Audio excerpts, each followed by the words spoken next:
The bell above the door of Marcus Hale's small corner kitchen rang softly just as he was about to close for the night.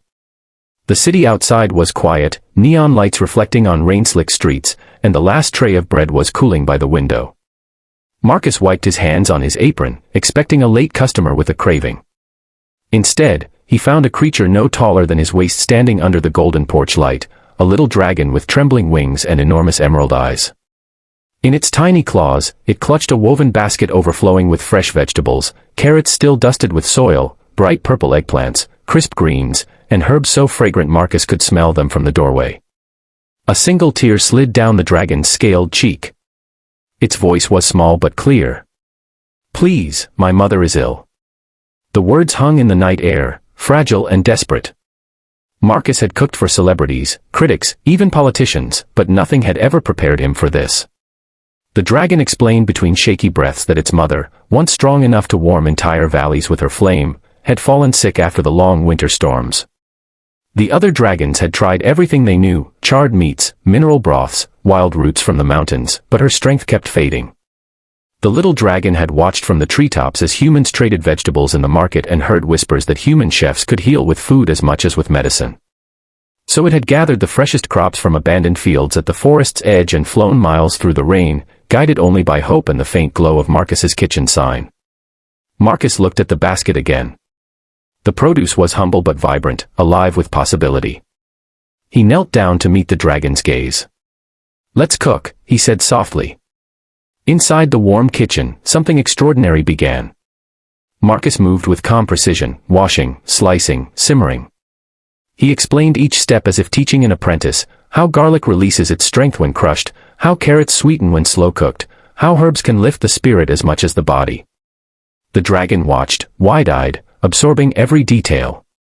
The chef prepared a nourishing stew layered with flavor and care, balancing nutrients the way he balanced spices.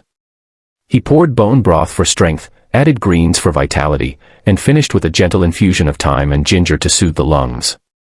The kitchen filled with an aroma so comforting that even the dragon's trembling wings grew still. "Food isn't just fuel," Marcus said quietly. "It's love made visible."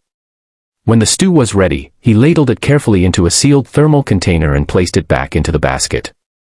The journey to the dragon's forest was silent but filled with purpose.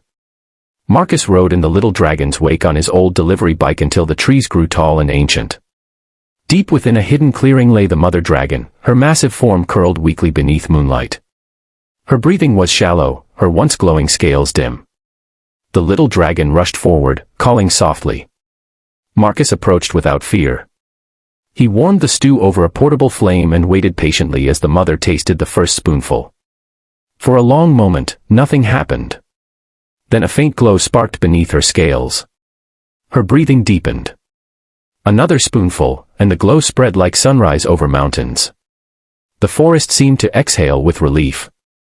The mother dragon lifted her great head, eyes clearing, strength returning not from magic, but from nourishment, care, and a human's compassion. As dawn broke, the dragons regarded Marcus not as prey or outsider, but as something far rarer, a friend. The little dragon pressed its forehead gently to his hand. Humanity, often underestimated, had proven its quiet power once again.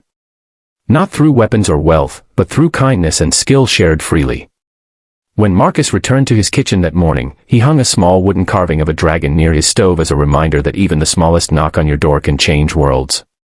And if this story warmed your heart and reminded you that humanity shines brightest in acts of compassion, make sure to subscribe to the channel for more powerful HFY stories where courage, kindness, and human spirit rise beyond imagination.